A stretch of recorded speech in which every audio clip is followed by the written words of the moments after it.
Hello, and welcome to the Spicy Pod's Sleep Stories. I am Michael, and tonight we will enter a mist-shrouded manor in the highlands, where a centuries-old curse binds a witch and a man trapped in time. She awakens him, and desire ignites like fire in the shadows. Bound by magic, drawn together by fate, their forbidden closeness stirs a dangerous attraction. One kiss almost breaks the curse, but not quite, and the night is far from over. There was a night when the wind itself seemed to hold its breath. The moon hung low over the northern moors, a pale, trembling coin veiled in stormlight.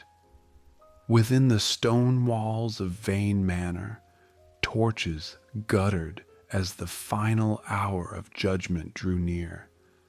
The hunters stood in a circle, their shadows long across the flagstones, voices murmuring prayers that wove into one another like threads of smoke. At the center stood their leader, Alaric Vane, son of the High Order, sworn enemy of witches, and the man who had broken his vow for love. Before him knelt the witch. Her hands were bound in silver chains, her dark hair matted with rain, her eyes glowing like embers through the gloom. She did not plead, she did not curse, she only looked at him, steady, certain, unafraid. In that silence, the air seemed to hum with sorrow. "Release her," Alaric said, though his voice was raw with conflict. The sentence was not hers to bear. The circle of hunters did not move. The elder's reply came like a blade drawn through water. "She bewitched you, Alaric. You have forgotten who you are." "I remember too well," he said softly. "I remember that she spared me when she could have destroyed me. I remember that mercy is not weakness." But the others had already begun their chant. The runes on the floor pulsed with blue light, forming a seal that spread outward in spirals. The witch bowed her head and whispered something too quiet to hear. It was not a curse she spoke, but a warning that love, when bound by fear, becomes its own undoing. Desperation drove him then. Alaric tore free of the circle, his sword clattering to the ground. With bare hands he pressed his blood into the sigils, breaking the formation and taking her place within it. Some power surged through the chamber, white light flaring against the stone. The hunters shouted, but their words drowned beneath the rising storm. The witch gasped, reaching for him. "No, Alaric." He only smiled, though his eyes were bright with tears. "If I must be bound, let it be to you." The seal closed. A thunderclap split the heavens, and the world held its breath once more. When the light faded, both figures were gone. All that remained was the circle etched into the floor, still faintly glowing with heat, and a voice that lingered in the air, soft and steady as a vow. "Time cannot break what love has bound." The hunters fled the manor before dawn. None would speak of what happened that night. Some claimed the witch had dragged him into death with her. Others swore his spirit remained beneath the manor, neither living nor dead, held fast by the spell that sought to destroy them both. Generations passed. The vain name continued through a distant cousin's line. Men and women who rebuilt the order, who swore never to speak Alaric's name again. His bloodline withered, his story buried under layers of shame and silence, but the seal endured, pulsing faintly beneath the foundations, feeding on time and memory. And somewhere within the sleeping stones the bound one waited, not in vengeance but in longing. The curse was imperfect, unfinished. It required balance, the echo of a soul once lost. Centuries drifted by, the curse sleeping beneath layers of stone and silence. The world changed, kingdoms fell, and the manor sank into the fog of forgotten history, until one autumn evening when the bloodline returned, unaware, unguarded, and drawn by dreams not her own. Her name was Evelina Vane. The road to the highlands wound like a ribbon through the fog. Pale light clung to the moors, and the air smelled of heather and rain. Evelina drove with one hand on the wheel, and the other resting absently against the cracked leather seat beside her, where a box of brittle documents and yellowed letters sat waiting. The car's engine murmured, a steady rhythm beneath the hush of the mist. She had never been this far north before, never stood where her ancestors had built, prayed, hunted, and, if the legends were true, bound something they could not destroy. The manor appeared slowly, as if drawn out of a dream. Towers of gray stone rose from the fog, blackened ivy coiling up the walls like veins. The great iron gate was half open, groaning as she pushed it wider. Gravel crunched beneath her boots. The air was colder here, heavy with the scent of moss and thyme. The letters from the solicitor had been brief. Inheritance of the Vane estate, unclaimed for a century. You are the last of the line. She had almost laughed when she read it. Her mother's side of the family had always been a blur of superstition and old names, fading into whispers after every generation. The name Vane meant nothing to her, not until the dreams began. They had come 3 nights in a row, a voice in the dark, silver eyes like moonlight through smoke, hands reaching through fire, and a name, Alaric. She didn't know how she knew it, but when she stepped inside the manor, she whispered it under her breath, like a greeting. The entrance hall stretched before her, vast and silent. Dust floated in slow spirals through a shaft of cold light. Portraits lined the walls, faces half hidden beneath layers of shadow. Men and women in black attire, their gazes stern, their features sharp. The Vane bloodline, witch hunters, if the stories were to be believed. Her footsteps echoed on the marble floor as she wandered through room after room. Every door creaked, every window shuddered. It felt like stepping into another century, one that had been waiting for her.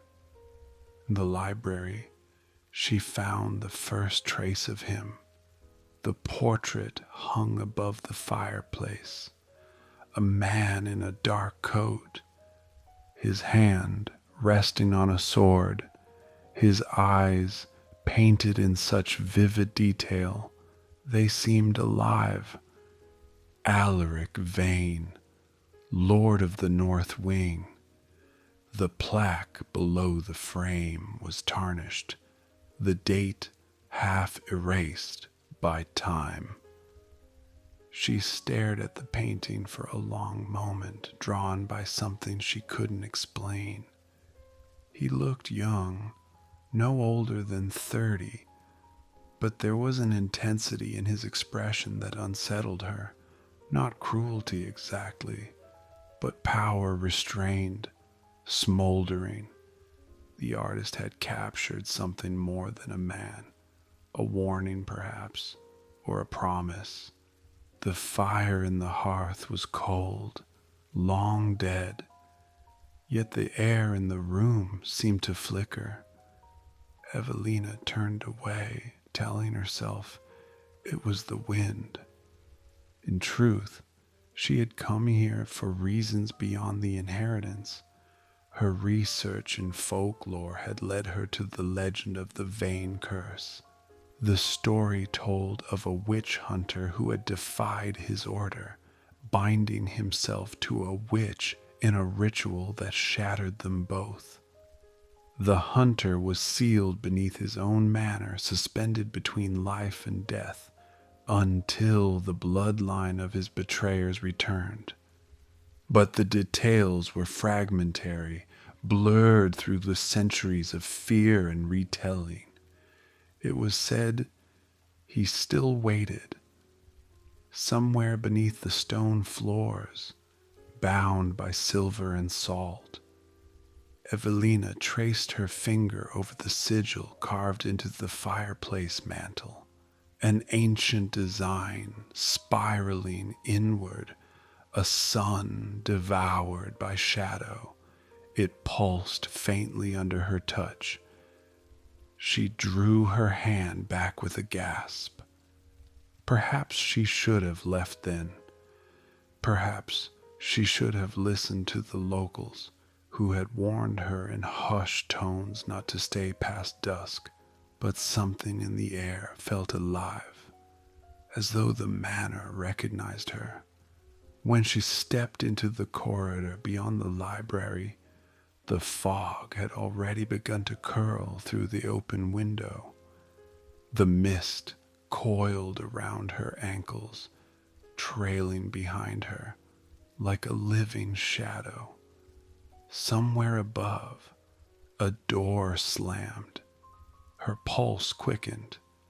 She followed the sound down a staircase she hadn't seen before, narrow, descending into darkness. The stone was cold beneath her fingers, damp with age. At the bottom, she found a door made of iron, sealed by a pattern of intersecting circles and runes carved deep into the metal. Her flashlight trembled in her hand. "What are you?" she whispered, as though the door itself could answer. A faint shimmer passed across the carvings, responding like breath on glass. Her surname, Vane, was etched into the seal. She hesitated. She had always believed in reason, in history and explanation. Yet something ancient pressed at the edges of her mind, urging her closer. Her heart beat faster, every pulse sinking with a low, steady hum that came from beneath the ground. When she touched the central rune, it flared to life with light. For an instant she saw a vision, not her own reflection, but another woman's. Pale skin, dark hair, a cloak of silver-threaded black. The woman's eyes widened in recognition or warning, and then the world fractured. Evelina stumbled back as the seal cracked down the middle, light spilling through like molten gold. The air roared. Dust lifted in spirals as ancient magic awakened. She tried to run, but the door burst open with a sound like thunder. Beyond it, darkness shifted. A voice came through the smoke, deep, rough, disbelieving. Who dare summon me? The figure stepped forward, tall and cloaked in shadow, and his eyes burning like quicksilver through the haze. He looked human, yet there was something inhuman in the stillness of his movements. Power clung to him like a second skin. Evelina's breath caught. The portrait from the library. It was him. For a moment, neither moved. Only the echo of rain against the stone filled the space between them. Then he spoke again, voice low, edged in fury. The blood of Vane returns. After centuries, do you come to bind me again, witch? Her lips parted in confusion. Witch? He stepped closer, and the air seemed to thicken. Your kind sealed me here. You bear their mark, their scent. Do not pretend ignorance. I don't know what you're talking about, she whispered, though her heart raced with something that was not fear alone. The man studied her, not just with suspicion, but with recognition. His hand brushed the air between them, and something invisible sparked. A connection, a pulse that made her skin burn. He drew in a breath, eyes narrowing. No, not the same blood, but bound to it, a mirror of what was. Their gazes held. The world seemed to tilt, the mist curling between them like smoke from an unseen fire. Before she could speak, the ground trembled. A circle of light flared beneath their feet, binding them in its glow. Alaric looked down, eyes darkening. The curse has awakened. And as the light faded, Evelina felt a thread of energy coiled tight between their hearts. Invisible, unbreakable. Somewhere in the distance, a clock struck midnight. The manor groaned as though it had been holding its breath for centuries. Evelina's hand lingered on the iron door, the faint warmth of the rune still pulsing beneath her fingers. A tremor ran through the floor. Dust danced in the faint light, coiling like smoke around her ankles. His hair was dark, falling in loose waves, and his eyes burned like molten silver, alive with a storm of anger and disbelief. His coat, centuries old, seemed untouched by time, as though the manor had preserved him for this exact moment. He paused, studying her. She could feel the weight of his presence, as though the air between them had thickened, charged with centuries of magic and rage. Alaric's hand lifted, not threatening, but cautious. He seemed almost afraid of touching her. The moment stretched, taut and heavy. Then the floor beneath them pulsed with light again. A soft, golden glow spiraled around their feet, faint but insistent. Evelina gasped, stumbling back as an invisible tether wrapped around her chest, warm and impossible to resist. Magic, she whispered, wide-eyed. Yes, he said, stepping closer, the air between them vibrating with it. The curse is incomplete, but it is alive. It recognizes you, and now it binds us together. The words made her heart stutter. Bind together. The thought was terrifying and thrilling in the same instant. She wanted to step back, to run, but her limbs felt heavy, uncooperative, as though the manor itself held her in place. Alaric's gaze softened just a fraction, though his voice remained low and commanding. If we part, the pain will strike us both. You feel it already, don't you? Evelina's pulse thudded painfully in her ears. She had felt it, the subtle tug in her chest, the thread that seemed to coil around her heart and his. It was impossible, absurd, and yet undeniable. I feel it, she admitted, trembling. He nodded slowly, eyes narrowing. Then you understand. We cannot leave each other's side, at least not until the curse is undone, and it will not be undone lightly. She swallowed, trying to steady herself. Then, what happens now? Alaric's lips curved in a half-smile, sharp and dangerous, yet tinged with something older, sorrowful, and achingly human. Now, he said, we survive the night, and in surviving, perhaps we discover why fate has drawn us together, why it has waited all this time for you. Thunder rolled over the highlands, a low, distant growl that seemed to echo the heartbeat of the manor. A candle flickered and went out, leaving them in a pool of shadow.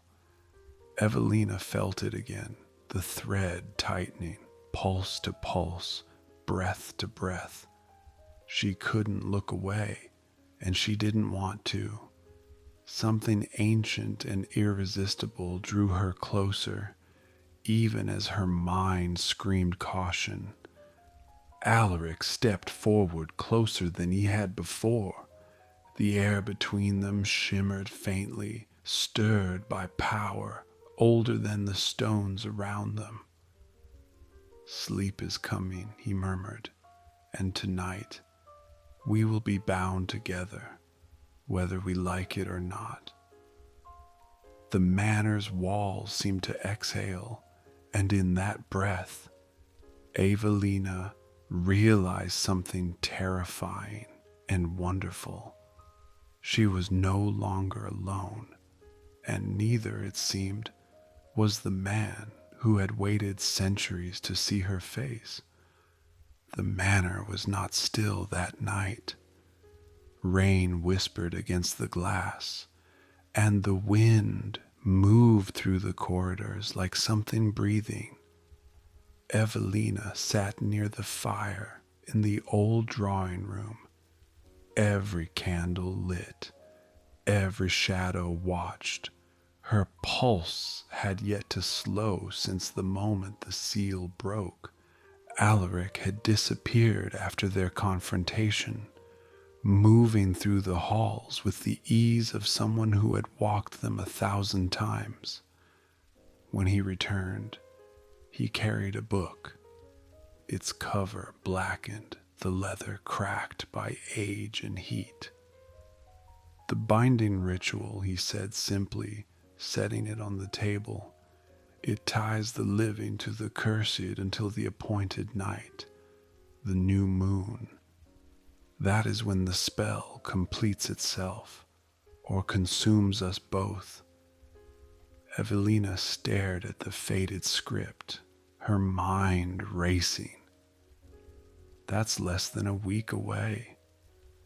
Then we have 6 nights, he said quietly, his eyes meeting hers, to find a way to break it. Lightning flashed outside, illuminating the planes of his face. The faint hollows beneath his eyes, the mark of exhaustion centuries deep. Despite the danger, there was something magnetic in the way he carried himself. Stillness, masking power, voice tempered by centuries of silence.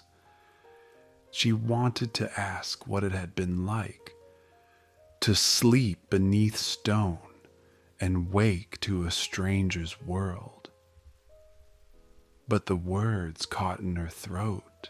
Instead, she reached for the book, tracing the symbols written in a language she didn't know. The sigil on her wrist burned faintly in answer. Alaric's gaze followed the motion. "It has marked you already," he said. "The curse recognizes your soul. That connection will grow until the final night." "And what happens then?" He hesitated. The silence stretched, soft and heavy. "Either it breaks," he murmured, "or it binds us forever." The words hung between them, bright and terrible. Outside, the wind howled through the moors, and somewhere deep within the manor a door slammed. Evelina looked toward the darkened corridor. What was that? "The house," Alaric said, his voice low. "It knows. It remembers the ritual. It will not let us rest apart." Before she could question him, pain tore through her chest, a sharp, electric pull that made her gasp. She stumbled, pressing a hand to her heart. Alaric flinched at the same instant, his breath hitching in perfect unison with hers. Their eyes met. "It seems," he said through gritted teeth, "the curse disapproves of distance." Evelina's hand trembled. "You mean—" "Yes." His tone was quiet now, almost resigned. "We stay near one another, or it punishes us both." For a moment, they just stood there, 2 souls tethered by something neither could see nor deny. The fire hissed softly, throwing gold light over their faces. Then in the silence that followed, he spoke more gently. "There is a room upstairs, the north chamber. It was mine once." Her breath caught. "You want me to—" He looked at her then, expression unreadable. "If you wish to survive the night without pain, yes." The climb to the upper floor was slow, the house creaking around them as though watching. The candle in Evelina's hand guttered and flared, its flame bending toward him as they walked, drawn, like everything else, by the invisible current between them. The chamber door groaned open. Inside, dust covered everything but the bed, its sheets untouched, impossibly white. A strange warmth clung to the air, as if the room had been waiting, Alaric lingered by the window. The stormlight made his eyes shimmer faintly, like a reflection of distant stars. "You may sleep," he said quietly. "I do not." Evelina turned toward him. "You haven't slept in centuries. Don't pretend you don't want to." His lips curved just barely. "Careful, witch. You speak as though you know me." "I'm not a witch," she said softly, though the words felt uncertain now. "No," he replied, "but something in you remembers." For a long moment, neither moved. The air between them felt alive, fragile, electric, waiting. She could feel the pull again, faint but steady, tugging her toward him as if their very hearts were caught in the same current. Finally, he stepped back, gesturing to the bed. "Rest. The manor will keep you safe. For tonight." She hesitated, then lay down, her pulse still racing. The mattress was cold at first, then slowly warmed beneath her body. She closed her eyes, the sound of rain filling her ears. She tried not to listen for his footsteps, but she heard them anyway, soft, measured, pacing near the window. Every time she drifted close to sleep, she could sense him watching, could feel the strange echo of his heartbeat matching hers. When she finally slept, she dreamed of fire and silver eyes, of a man's hand reaching through time to find hers again. And when she woke just before dawn, he was still there, standing at the window, unmoving, the faint mark on his wrist glowing in the same rhythm as hers. The storm broke that night. Rain lashed against the windows like the hands of restless ghosts, the wind moaning through the cracks of the old manor. Evelina stood by the hearth, her fingers trembling slightly as she fed the flames with dry logs. Alaric watched her from the shadows, his expression unreadable, the glow of firelight cutting sharp planes across his face. He had been quieter since the discovery of the curse's mark upon her wrist, since the moment their fates had sealed in shimmering red light. The magic had burned into her skin like molten metal, but when she looked up through the pane, his gaze had been the only thing holding her steady. "Do not fear it," he had said then, his voice dark and low. "It does not burn what it binds." Now, hours later, she wasn't sure if that was comfort or warning. She could feel him near even when he did not move. The air between them pulsed with awareness, heavy and electric. The mark throbbed faintly beneath her sleeve, its rhythm mirroring her heartbeat. He stepped closer. "You should rest. The binding takes strength from both of us." Her lips parted. "And if I don't?" Then the curse begins to unravel. Too soon, too fast. His gaze lowered to the fire, a flicker of regret passing across his features. "You may not survive it." Evelina drew a slow breath. You seem more concerned for me than for yourself." That earned her a faint, humorless smile. Perhaps I'm simply fond of not being dragged into oblivion before my time. But the words didn't hide the tension in his jaw, or the way his hand hovered, barely, almost unconsciously, at her elbow, as if to steady her. Lightning flashed and the room filled with stark white light. For an instant she saw him as he must have once been, a knight of fire and will, born to darkness, yet touched by something human. When the light faded, he was looking at her again, not as an enemy, but as something dangerous and precious all at once. She tried to speak, but her voice faltered. "What happens if we break the curse?" His gaze darkened.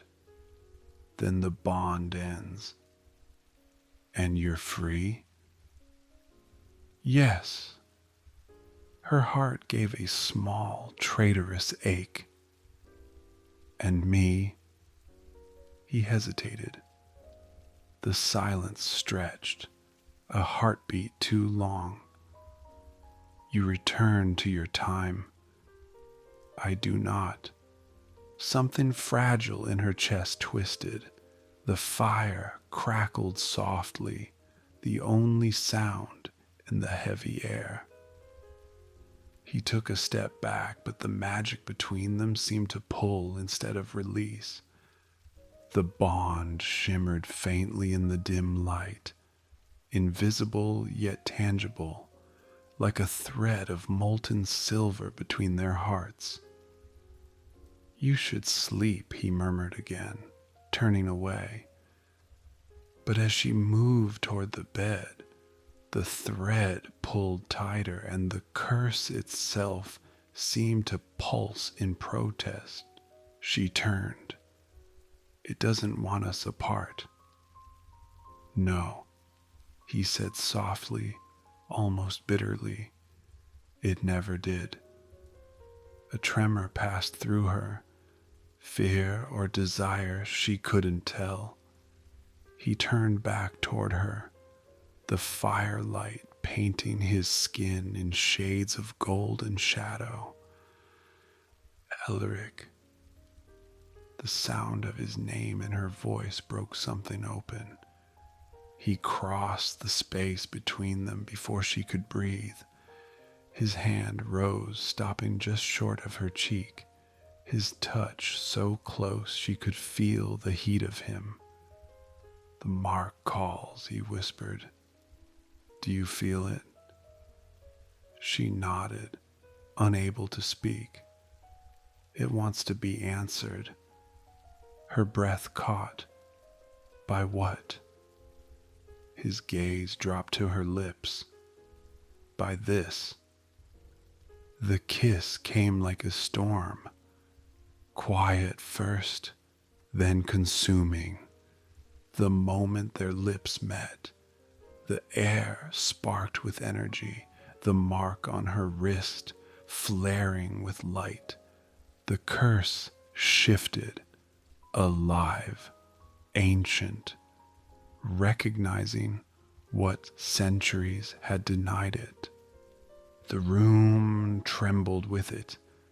The fire roared higher. For a heartbeat she felt the chains of time loosen, the manor around them fading into nothing but heat and heartbeat, and the sound of his breath against hers. Then it shattered. He tore himself away, gasping, his hands gripping the edge of the mantle as if the world itself had tilted. The mark dimmed, leaving behind a faint ache and the sharp, cold air of reality. Evelina pressed a hand to her chest, dizzy. "It almost broke, didn't it?" He didn't look at her. Almost. Her voice was barely a whisper. Why did you stop? He closed his eyes, pain flickering through his expression. Because if it breaks before midnight of the new moon, it destroys us both. Thunder rolled over the manor, shaking the walls. She stared at him, breath trembling, the taste of fire still on her lips. And somewhere deep within the ancient magic that bound them, the curse stirred, restless now, alive and waiting. Morning came reluctantly, dragging pale light through the fog-veiled windows of the manor. The air was damp and heavy, carrying the scent of ash and rain. Evelina woke before dawn, her skin still tingling faintly, where the curse mark pulsed beneath her sleeve. For a moment, she wasn't sure if it was from the kiss or from the magic still alive between them. Alaric was already awake. He stood by the tall window, half in shadow, the storm's light etching a faint silver outline around him. His shirt was open at the throat, revealing the faint trace of ancient runes scorched into his skin, marks of the binding spell that had imprisoned him for centuries. "You didn't sleep," she said, quietly. He didn't turn. "I haven't slept in 300 years. His voice was calm, but she could hear something rough beneath it. Fatigue, maybe, or restraint. The kind that frayed more easily after what had happened last night. Evelina sat up slowly. "What would have happened if you hadn't stopped the kiss?" He turned then, his gaze like a storm in motion. "The curse would have broken, and so would you." She frowned. "That doesn't make sense. You said the curse binds us both." "It does," he said softly, "but it was never meant to end with mercy. The witch hunters of your bloodline forged it to hold me. If it shatters before the moon chooses its hour, it demands a price. Blood for freedom." Her breath caught. "Mine." He nodded once, his expression unreadable. "Yours." The silence that followed was thick enough to drown in. She could feel the pull of him again, that impossible gravity the curse had wrapped around her. It wasn't just attraction. It was hunger, threaded with magic. Something deeper, older, and far less human. He looked away. "The seal will weaken with each moonrise. We have until the next new moon to find the source. If we don't, we both die. Worse," he said, "we become the curse itself." A shiver traced her spine. She rose, wrapping her shawl around her shoulders. "Then we find it, whatever it takes." Alaric studied her for a long moment. "You sound like a witch." Her lips curved faintly. "And you sound like someone who needs one." A ghost of a smile crossed his face.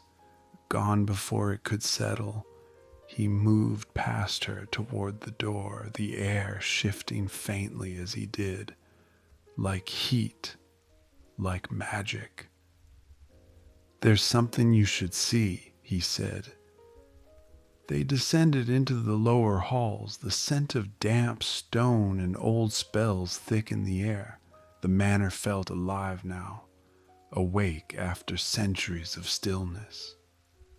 Candles flickered when she passed, as if turning their flames toward her. The walls whispered faintly under her fingertips. They stopped before a heavy door she hadn't noticed before.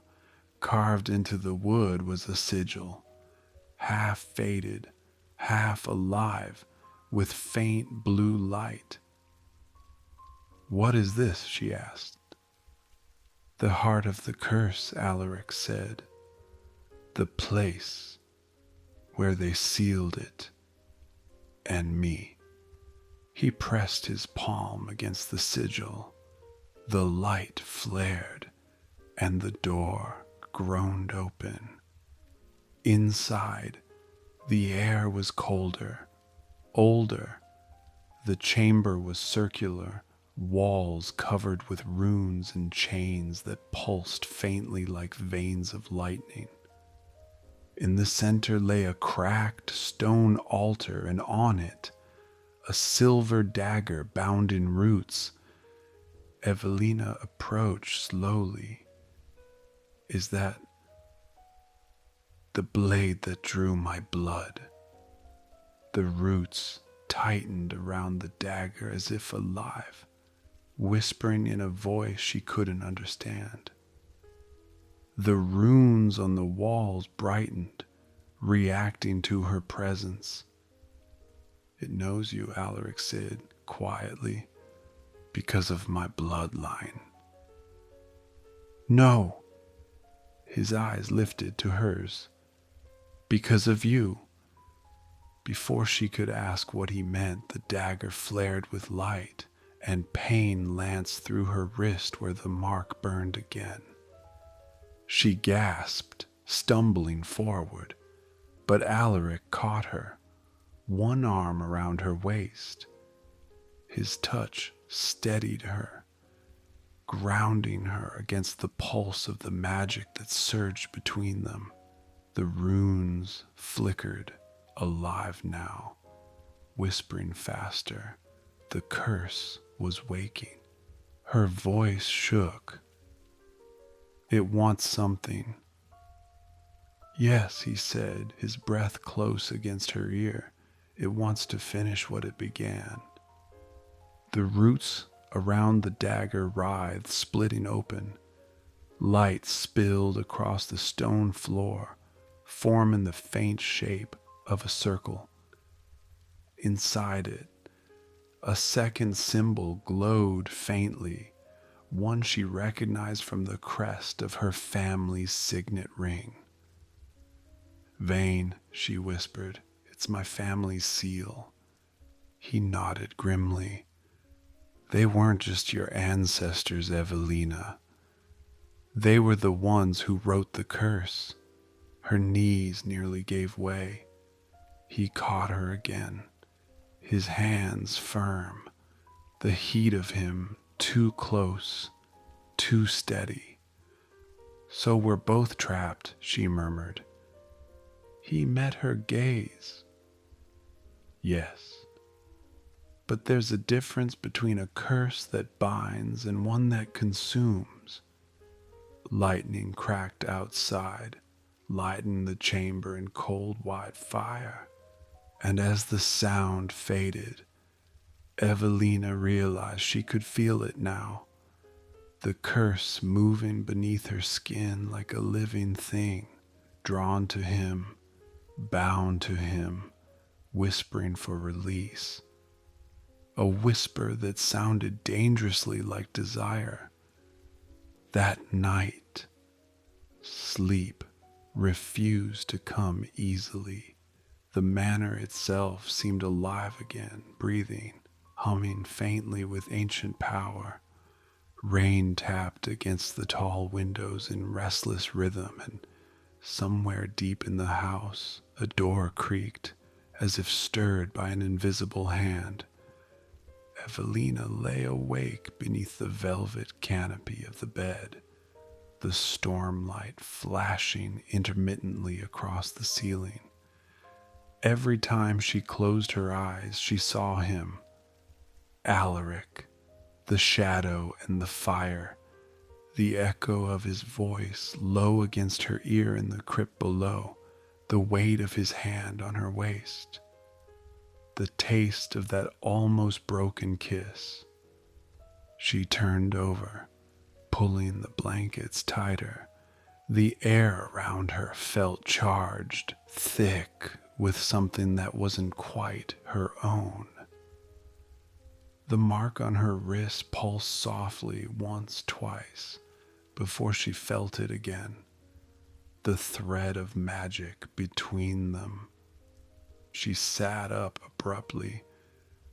The connection was stronger tonight. Too strong.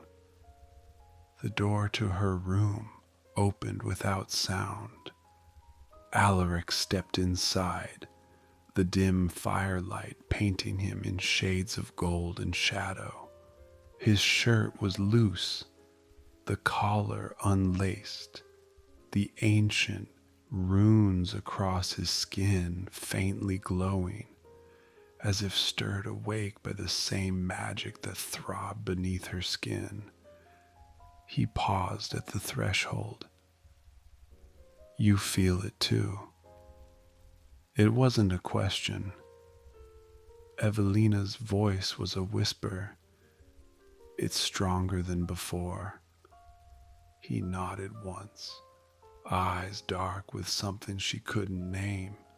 The curse feeds on proximity, on desire. Every night it grows closer to the hour when it demands completion. Completion, she repeated, the word tasting dangerous. You mean death? His gaze lingered on her lips, or something far worse. Lightning flared beyond the windows, washing the room in white. In that brief light, she saw the truth of him, the power still bound in his frame, the centuries of solitude pressed into his soul. He looked both monstrous and heartbreakingly human. What does it want from us? She asked.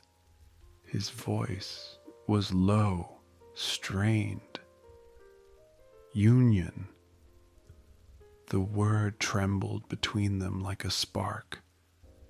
She rose from the bed, her bare feet silent on the floor. You said the curse was incomplete. It is, he said, stepping closer.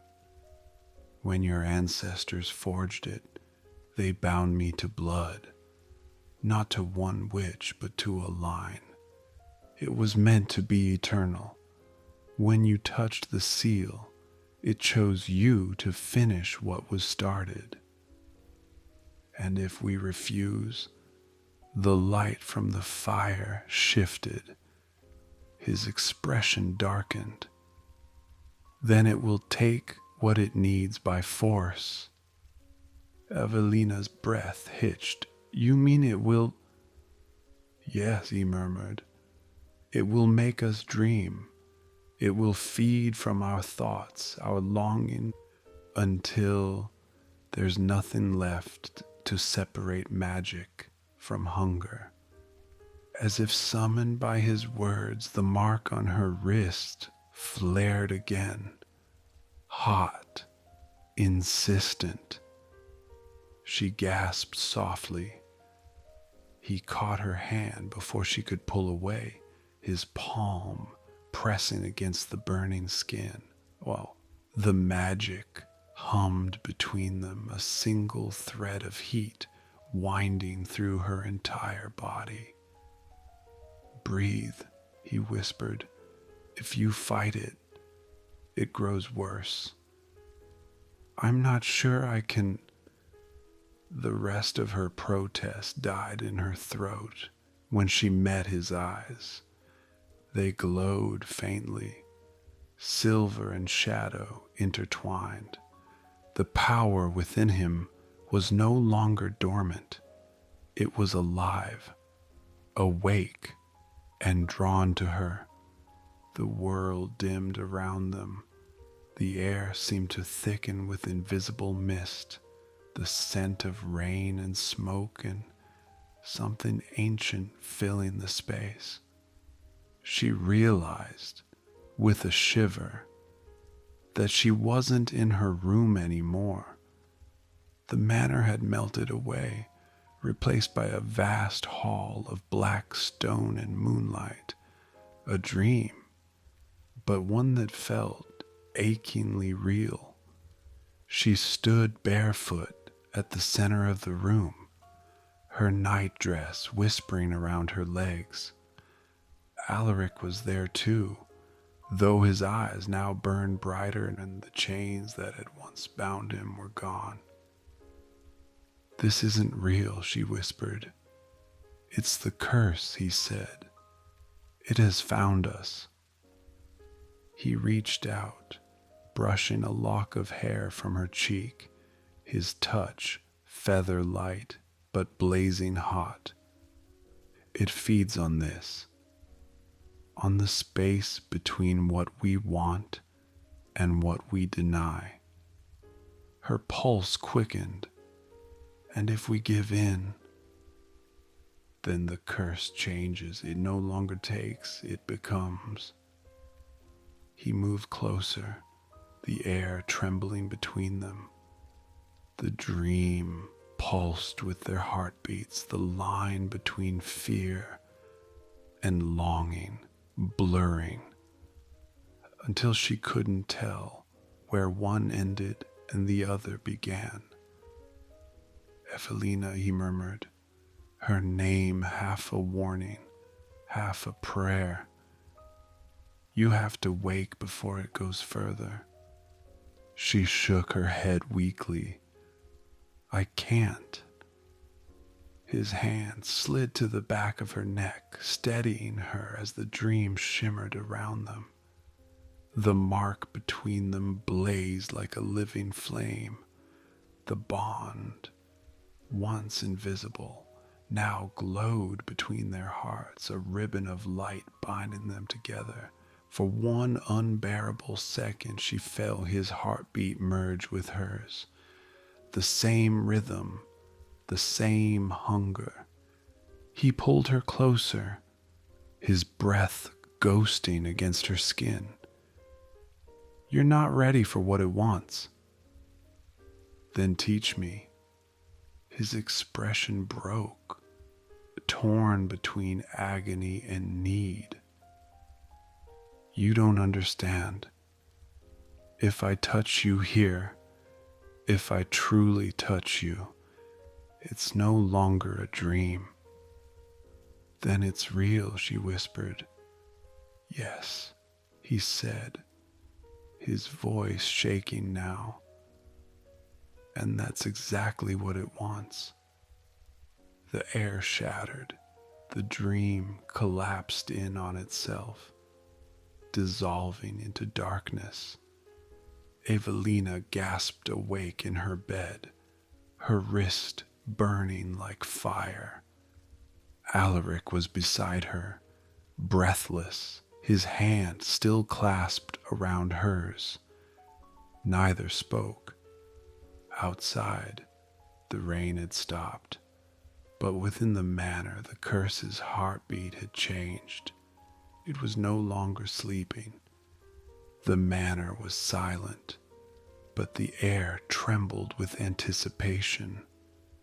Evelina felt the pull of the curse more acutely than ever, a tether of fire and shadow twisting through her chest, dragging her toward him.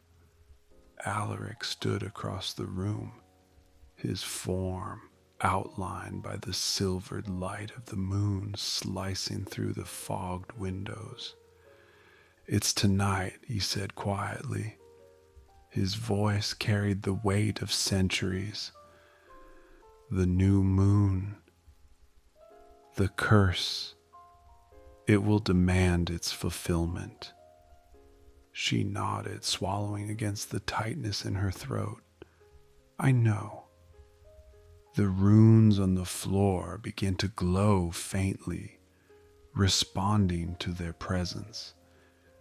The room seemed to shrink around them, shadows leaning closer, walls humming in silent anticipation. Her pulse raced, not entirely from fear. "It doesn't want to harm us," Alaric said, stepping closer. "It only knows how to take, and it has waited for someone who could balance me." "You mean me?" "Yes." His eyes softened just slightly, the storm within him held at bay by the quiet certainty of centuries. "Your bloodline was never meant to destroy. You are the only one it could trust." The bond between them pulsed like a living thing. She could feel it, a thread of silver light winding around her heart, drawing her closer. Her hand trembled as she reached for him. He caught it before it could touch him fully, his grip firm but careful. "One step at a time," he murmured. "We cannot force it." The candle light flickered, and the shadows danced across his features. Every instinct in her screamed toward him, toward the pull that was both magic and desire. Slowly, she moved closer until their breaths mingled, the heat of his body brushing against hers. "This is the moment," he whispered. "If the curse completes, it is not pain but union. If it breaks prematurely, it will destroy us." Her lips trembled. "Then we have to trust it, and each other." Lightning flashed outside, illuminating his face, and she saw the centuries in his eyes, the loneliness, the fury, and something achingly human beneath it all. She stepped closer, their hands brushing, hearts caught in the same invisible thread. The runes glowed brighter, responding, wrapping them in a cocoon of light that was at once comforting and terrifying. Alaric leaned closer, his breath hot against her ear. "This is the choice. Together or apart. I choose." "Together," she whispered. The bond flared at her words, a gentle fire igniting between them. His hand slid to the back of her neck, holding her, just shy of his touch, the energy of the curse humming around them like a heartbeat. And for a long, suspended moment, they simply held each other in the room of shadows and magic, the world outside fading to nothing, their hearts tethered by a force older than either of them.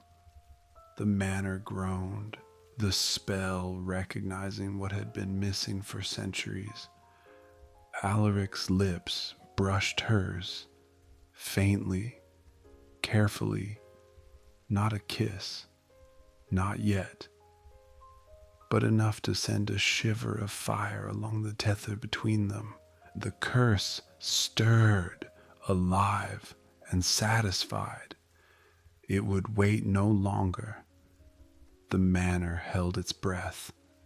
Outside, the highland winds rattled the windows, carrying the scent of rain and earth. Evelina and Alaric stood together in the center of the chamber, the glowing runes casting long shadows around them. Every heartbeat, every inhalation pulsed with the curse's magic, alive and urgent. "The hour has come," Alaric said softly, his hand brushing hers. "The curse will take what it is owed unless we finish it ourselves." She swallowed, feeling the heat of the bond, the tether between them tightening until it hummed beneath her skin. "Then we end it. Together," she whispered. The runes flared, and a pulse of light wrapped around them. The air shimmered with energy, drawing them into its center, the world dissolving until nothing remained but their joined presence. She felt the magic weaving through them, demanding surrender, pulling on every fiber of her being.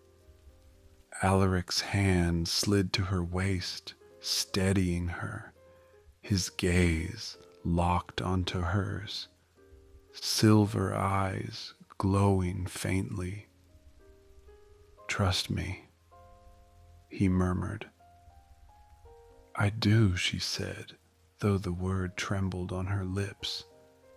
The tether flared bright, coiling around them like a living ribbon. Pain and pleasure intertwined, the curse testing them, drawing them closer, insisting on union.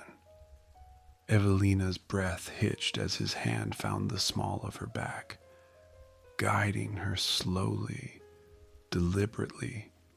Lightning flashed beyond the windows, illuminating his face, fierce, commanding, yet achingly human. He leaned close, lips hovering near hers. "This is the moment," he said. "Whatever happens, we face it together." She nodded, her chest tight with anticipation. The threads of magic wound around their hearts, their pulse synchronized, every sense alive with the spell's energy. And then, gently, he pressed his lips to hers. It was a kiss that was both soft and searing, tasting of storm and time and fire. The curse flared, then unraveled in a wave of light, threading through them like a river of warmth. Pain and tension dissolved, leaving only the quiet aftershocks of power released. When the light faded, the room was still. The bond remained. Not the curse, but something real, something chosen. Evelina's wrist no longer burned. The tether lingered, faint, alive in a way that felt tender rather than demanding. Alaric pulled back slightly, his forehead resting against hers. "It's done," he murmured. "We're free. And yet, not entirely," she said softly, smiling through the tremor of relief. "It left something behind." He smiled, ghost light in his eyes. "Something worth keeping." The storm outside softened to rain. The manor sighed, ancient walls settling into quiet. For the first time in centuries, it seemed alive in peace, not in anticipation. They remained there a long moment, bound by more than magic, by choice, trust, and something far older than either could name. The curse was broken, but the connection it had forged endured. Years passed and the manor settled into quiet. The stones no longer hummed with restless magic, and the corridors no longer whispered of unfinished curses. Yet in the highlands, on nights when the fog lay thick across the hills, the windows of the old house would catch the moonlight, just so reflecting silver glimpses of what once had been. Evelina and Alaric lived not bound by a curse, but by choice. drawn together by the threads that had first tied them centuries ago. The manor, once a prison of shadows, became a home, its silence comforting rather than threatening. Sometimes, when the wind shifted through the highland trees, a faint pulse of warmth could be felt along the walls, as though the house remembered its history, the longing, the fire, the bond that had defied time.